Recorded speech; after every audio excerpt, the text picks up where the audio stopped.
Da!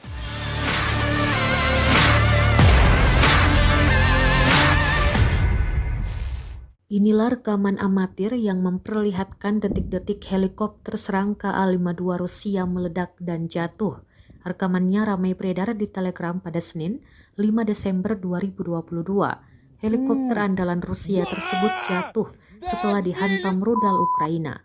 Pasukan Zelensky merekam menggunakan kamera ponsel bagaimana helikopter Rusia hancur. Gempuran alutsista modern Rusia dan Ukraina selama invasi menunjukkan betapa sengitnya suasana pertempuran. Melengkapi invasi besar yang digalangkan Rusia adalah helikopter serangka A-52. Helikopter itu menarik perhatian pemerhati militer berkat sepak terjangnya di Ukraina.